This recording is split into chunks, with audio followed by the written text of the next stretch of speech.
Hola a todos y bienvenidos. Hoy vamos a sumergirnos de lleno en uno de los reinos más épicos que existen, Fingston. Un mundo, la verdad, forjado en pura leyenda, donde la tierra y su gente son prácticamente la misma cosa. Vamos a descubrir juntos las crónicas de este lugar tan fascinante. Fijaos en esta frase, porque creo que captura la esencia de Finistorn a la perfección. No estamos hablando de un simple lugar en un mapa. Es algo más. Es como una fuerza que se puede respirar, que se siente bajo los pies.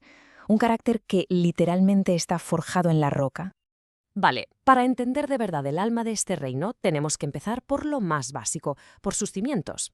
Y esos cimientos son ni más ni menos que su paisaje. Un paisaje impresionante que es la cuna de este pueblo legendario. Es que el territorio de Finston es un personaje más de la historia, ¿no?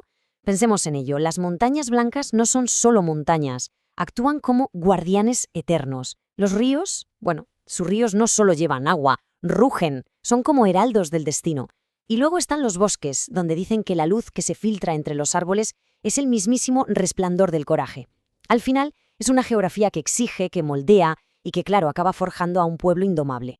Y para que nos hagamos una idea de la escala, atención al dato, hablamos de 756.945 kilómetros cuadrados. O sea, es una extensión colosal. Esto lo convierte en una pieza clave, una piedra angular en el mundo de Lumerian. Vamos, un reino de una escala verdaderamente épica. Muy bien, ya hemos visto la Tierra. Ahora vamos a ver cómo la historia ha moldeado esa Tierra. Porque la crónica de Fingston es como un gran tapiz, ¿verdad? Uno tejido con las historias de reyes legendarios y, cómo no, de conflictos que han dejado una cicatriz imborrable. La verdad es que su línea de sucesión es un resumen perfecto de la historia del reino. Todo empieza como no podía ser de otra manera con Aidan, el fundador, el que unió a los clanes. Después vinieron otros, claro, como la reina Lisandra, la sabia, que trajo una época dorada de cultura y diplomacia. Pero ojo, no todo fue un camino de rosas. Tuvimos a Aldric, el sanguinario, que sumió al reino en el caos más absoluto. Y así llegamos hasta hoy, con el rey Wilvin Turok, el Eterno, que lleva nada menos que 300 años en el trono. Un reinado que ha traído una estabilidad que nadie recordaba. Y para ver esos altibajos de los que hablábamos, nada mejor que comparar a dos reyes. Fijaos qué contraste. Por un lado tenemos a Ronan, el mercader, que básicamente convirtió a Fingston en una superpotencia económica. Rutas comerciales, prosperidad, todo iba bien. Pero luego llega su sucesor, Aldric el Sanguinario, y todo lo contrario. Se obsesiona con guerras que no van a ninguna parte, sube los impuestos hasta asfixiar a la gente y provoca un descontento brutal. Es el ejemplo perfecto de cómo un líder puede llevar una nación a la gloria o directamente al desastre. Vale, hemos hablado de la tierra y de la historia, pero hay algo más, una fuerza invisible que lo impregna absolutamente todo. Y es que la magia en Fingston no es cosa de 4 hechiceros encerrados en una torre, no, es el latido del propio mundo. La pregunta es obvia, ¿no? ¿Cómo es esta magia exactamente? ¿Es algo caótico o es más bien sutil? Pues vamos a verlo. A ver, lo más interesante de la magia de Fingston es su naturaleza. No es volátil, no es caprichosa. Es una energía que fluye de forma constante, muy poderosa, y que está totalmente ligada a la tierra, a la piedra. Es, por así decirlo, una fuerza elemental que te hace más fuerte. Fortalece el cuerpo, la mente y el espíritu. Y que nadie piense que esto es algo abstracto, ¿eh? Para nada. Se ve en el día a día. Por ejemplo, los campesinos la usan para que sus cosechas sean mejores. Los artesanos, pues, trabajan codo con los magos para crear artefactos encantados. Y, por supuesto, los guerreros la canalizan en plena batalla para ser más fuertes. Al final, la magia es una herramienta más. Es parte fundamental de la sociedad. Y claro, esta magia se extiende a la naturaleza. El mundo natural de Fingston es un espejo de ese poder. Te encuentras con lobos de pelaje plateado, ciervos con cornamentas que parecen brillar, incluso plantas que emiten su propia luz. La fauna y la flora no están simplemente ahí, no, son parte de la esencia mágica de la Tierra.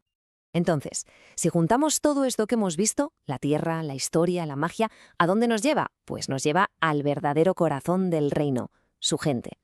El carácter de la gente de Finston es, como no podía ser de otra forma, un reflejo de todo su entorno. Son un pueblo forjado por una tierra que exige mucho, y eso les da una voluntad de hierro, inquebrantable. Pero ojo, que su valor no se mide solo en la fuerza física, ¿eh? Se mide en la inteligencia, en el discernimiento, y por encima de todo, en el honor. Y estas virtudes, claro, las celebran en sus tradiciones. Tienen, por ejemplo, el Día del Martillo, que es para honrar a los herreros y a los guerreros. Luego está Thymek, que es algo más solemne, un recordatorio de todos los que se han sacrificado por el reino. Y toda su cultura, sus canciones, su poesía, es un eco constante de estas ideas: heroísmo, honor y resistencia.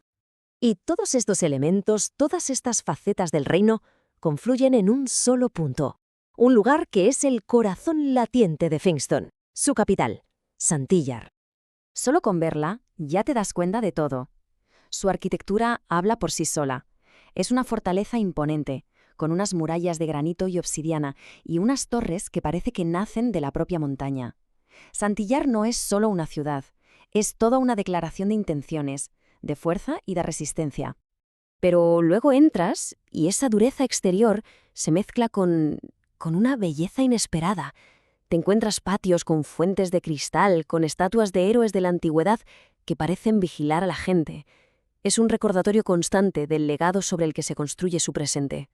Y si vamos todavía más adentro, a su núcleo más profundo, allí encontramos el conocimiento, la biblioteca arcana. Imaginadla, un tesoro lleno de pergaminos antiguos, de mapas mágicos, de grimorios con un poder inmenso. Es sin duda el epicentro del saber y la estrategia de todo el reino. Todo esto nos lleva a una conclusión que me parece clave. Fingston es, en esencia, un templo al valor y a la disciplina. Sus propias crónicas lo dicen. Es un reino que no se impone por la violencia, sino por la nobleza de su gente. Y creo que ese concepto lo define absolutamente todo. Y con esto cerramos nuestro primer viaje a Fingston, un reino de roca, valor, historia y, por supuesto, magia. Pero que nadie se engañe, ¿eh? Esto es solo arañar la superficie. La verdadera pregunta que queda en el aire es: ¿qué secretos pueden seguir ocultos en la cripta de los fundadores? ¿O en los ecos que resuenan en sus montañas? El relato, desde luego, no ha hecho más que empezar.